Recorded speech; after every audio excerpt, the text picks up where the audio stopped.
Hey everybody, in today's video I'm going to talk about the fuel sender, which is this thing.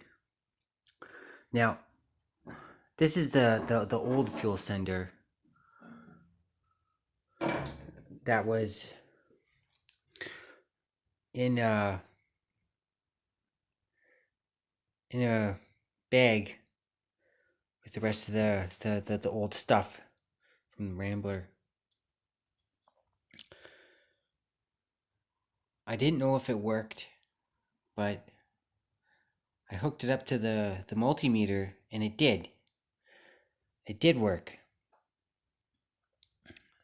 The reading of empty was, according to the multimeter, 100. And the multimeter was set at times 10. So when it was all the way at 10, I'm like, okay, that's 100. If you click it further until like times 1,000, then it went way, then it just went like way down to like around like 1, right? So this is empty. That was like 100. And then full, which is that, it was like 30. There's there's no um fuel senders that I could find on the internet that have the similar readings. I did buy a brand new one that was going to be the replacement of the new one that replaced this one, but something happened, and what that was is when I was connecting this to the old wires in the Rambler to see if the gash the gauge in the dash would work. Nothing happened, right? And then I was like, oh, that's because I forgot to connect the ground to this when I was doing my test, and it still didn't work. And I went, oh, okay. And so that was kind of disappointing, but um,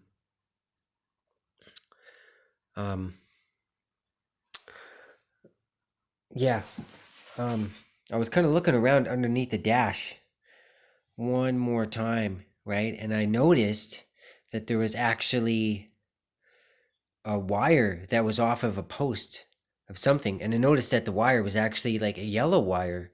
And the yellow wire is a wire that does go to the old fuel gauge under the dash to the instrument cluster that shows you how much fuel you got in your gas tank. I checked on the wiring diagram. It was yellow. I was like, oh, that's a yellow wire. And it came off a post and it had a little clip on it, like a little connector.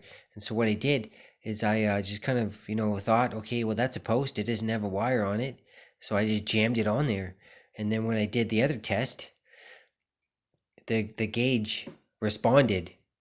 It did respond, right? And so at empty, it was empty, but at the full reading, the gauge in the dash measured basically 75% full, right? And you know what? I think I can live with that.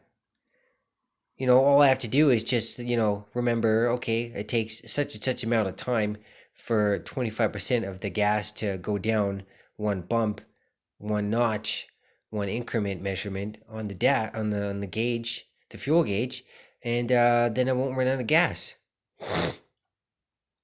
And it was just like a decision I made to try and use this one because I want to have as less, alterations to the Rambler as possible, minus, what the hell is going on with the gas pedal, the new gas pedal for the throttle, operation of the carburetor, like, and drilling a new hole in the firewall, and possibly having to change a little bit of the shape of the floor so that the gas pedal can, move through its range of motion properly. Like, yeah, it's kind of gonna have to happen, I think. Something's gonna have to happen. Anyways, but yeah. So it was a decision I made to use the old one that kind of doesn't work 100%, rather than use the aftermarket gauge, which is drilled into the bottom of the metal, um, and into the dashboard. It's one less new gauge that is gonna sort of like change the way that things look, right? And so that's kind of what I wanted to do. I'm not really like super excited about what's going on with my gas pedal situation. It it just bothers me, you know, like the carb I have that I paid like almost $600 for. It's brand new. It works great. Blah blah blah. As far as I know, but like I'm just having to like do some like modifications and changes to the Rambler that I don't really feel good about. I don't really feel good about having to possibly change a shape in the floor, for the new gas pedal. I mean, it's not gonna like be the end of the world, right? But I wish I didn't have to do it, you know. But that floor was fucked anyways, man. I mean, you've seen it. It's gotta get a new panel in there anyways.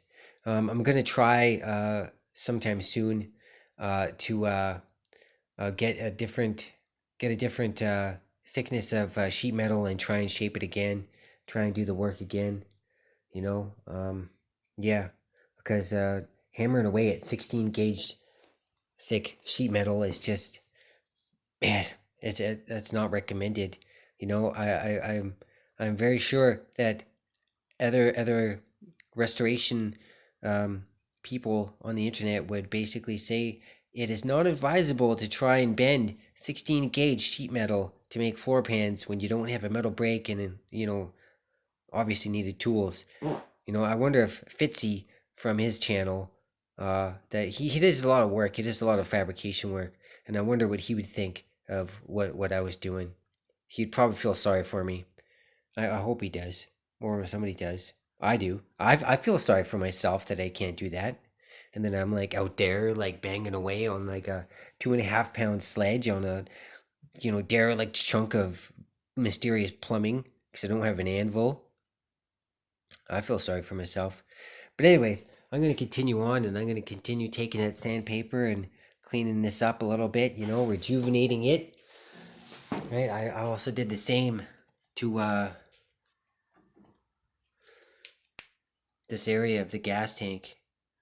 Like I cleaned it all up, and I cleaned up and retrieved the functionality of these original uh, holes for the fuel sender. These ones, the ones on the outside are the original ones, and the ones on the inside, those are the self-tapping screws that are used for the new fuel sending unit, the universal one. And that's something I figured out. I realized, getting involved in this work here, I realized that that's what the previous owner did, and that was the explanation of the mystery why he did that. And that's because he thought that this one was broken or whatever, or he thought that it was broken, and he decided just not to use this one. And it might have been that yellow wire that came off the dash. He might have thought to himself, "Oh, it's broken. It doesn't work," and he just didn't know. He just didn't know that the wire had come off the post. If he did, it would have still worked, and he might have left that in there, and he might not have done that. But that's what I figured out. So it's a mystery that's been solved, and I still don't give a shit about the Bermuda Triangle mystery. I'm not gonna lie. Anyways, so yeah, I'm gonna sand that up a little bit more, clean it up a little bit more. I'm trying to be gentle with it because I don't want to like jar it and give it too many vibrations to handle because I don't want it to like get broken by what I'm doing. So I'm being gentle. Yeah. Okay. All right. Thanks a lot for watching, everybody. And yeah. 1958 AMC Rambler Super part, I think 88. All right. Happy Saturday, everybody. Bye bye.